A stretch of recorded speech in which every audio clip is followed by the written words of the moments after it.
Welcome, everyone, to Future Forward, the podcast where we unpack what it takes to thrive in tomorrow's world. I'm Radha, and with me, as always, is Anil. Hey everyone, great to be back. Radha, every time I talk to college students or recent grads, there's this underlying anxiety about the job market. It's like they've done everything right, got the degree, studied hard, but then they hit this wall of, what now? Absolutely, Anil. It's a really valid concern. For so long, the narrative was get a degree, get a good job. And while a college degree is still incredibly important, providing that basic knowledge, discipline, and a strong academic foundation, I think we're seeing that it's no longer the only thing. It's almost like a ticket to the game, but it doesn't guarantee you'll win. That's a perfect analogy, because the job market, it's just changing at warp speed, isn't it? What companies looked for even 5-10 years ago is so different from what they're looking for today. It's not just about what you know, but what you can do. Exactly. They want problem solvers. They want people who can communicate clearly, who can jump into a team and contribute meaningfully. And of course, the big one, people who can navigate and leverage new technologies. You can't just be an expert in your niche field anymore. You need a broader toolkit. And when we talk about new technologies, it's not some abstract concept. We're talking about things that are already here and rapidly evolving. Artificial intelligence, for instance, data analysis, coding skills, just knowing how to use digital tools effectively. These aren't just nice-to-haves anymore. They're becoming foundational. Oh, absolutely. I was at a tech conference last month, and almost every session touched on AI or data. It's no longer just for the tech guys. Marketers need to understand AI for predictive analytics. HR professionals are using it for recruitment. Even artists are exploring generative AI. It's everywhere. It's like, if you're not at least fluent in the basics of these digital languages, you're going to be left behind. And it's not just the hard technical skills. I think what gets overlooked sometimes is creative thinking. With AI handling more routine tasks, the ability to think outside the box, to innovate, that's becoming incredibly valuable. Such a good point, Anil. Because AI can process data, but it can't come up with truly novel ideas or connect disparate concepts in the same way a human can. At least, not yet. So while you're learning to code, you also need to nurture that creative spark. It's about blending those analytical and imaginative sides. So if we put it simply, students shouldn't just rely on their degrees. They really need to actively develop practical skills that allow them to perform real tasks in the workplace. It's the difference between knowing about something and knowing how to do something. Exactly. Think of it like this. A degree tells an employer you can learn, you can follow instructions, and you can complete a complex task over several years. But those practical skills, they show you can hit the ground running, solve immediate problems, and contribute value from day one. And that leads us to this whole concept of continuous learning, which I think is absolutely critical for the future. I mean, technology is developing so fast that a skill you master today might be obsolete or significantly changed in just a few years. It's almost like a subscription model for your brain. Totally. You can't just set it and forget it when it comes to your skill set anymore.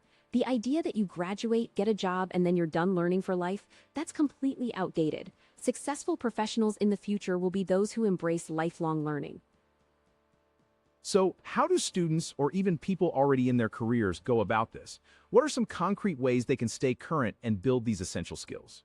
Great question. For students, internships are non-negotiable, in my opinion. They provide real-world exposure, a chance to apply academic knowledge, and build a network. Projects, too, whether it's a capstone project or a personal side project, demonstrate initiative and practical application.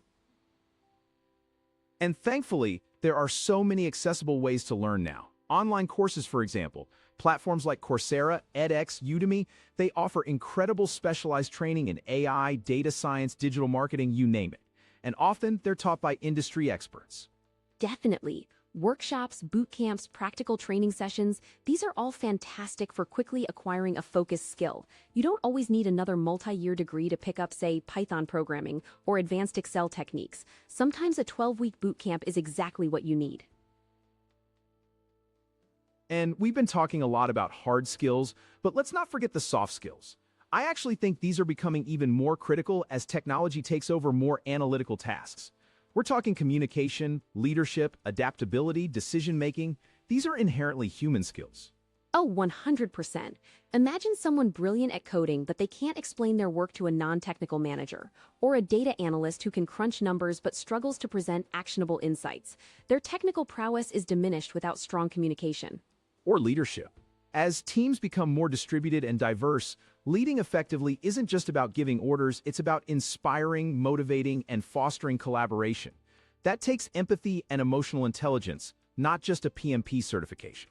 And adaptability, my goodness. In a world where change is the only constant, being able to pivot, learn new systems, embrace new methodologies, that's a superpower. People who resist change are going to find themselves really struggling. Absolutely. Decision-making, too. With so much data available, the ability to synthesize information, weigh options, and make sound judgments, especially under pressure, that's incredibly valuable. It's not just about having the data, it's about what you do with it. So it really seems like the degree opens the door, right? It gives you that initial credibility, but it's these practical skills, both technical and interpersonal, that help a person actually grow, perform, and remain successful throughout their career. Yeah, it's like a solid foundation, but you need to keep building layers on top of it. You can't just stop at the foundation and expect the building to reach the sky. You need the walls, the roof, the plumbing, the electricity. Those are your skills and continuous learning. That's a fantastic way to put it. So if we were to sum it all up, the best combination for thriving in the future job market isn't just one thing. It's a powerful trifecta: a strong education, practical experience, and a commitment to continuous learning. Precisely. It's about being well-rounded, proactive, and always hungry to learn. The students who understand this now, who are actively pursuing internships, online courses, and honing those soft skills alongside their degrees, they're the ones who are going to be ahead of the curve. I really think this is such a crucial conversation for anyone entering the workforce or even those of us who've been in it for a while. It's a mindset shift more than anything else, from a finite education to an ongoing journey. Definitely. It's about building resilience and relevance in a rapidly changing world. So don't just get the degree, get the skills, get the experience, and never stop learning. Couldn't agree more, Anil. And on that insightful note, that's all the time we have for Future Forward today. Thank you for joining us. Thanks for tuning in, everyone. Keep learning, keep growing, and we'll catch you next time.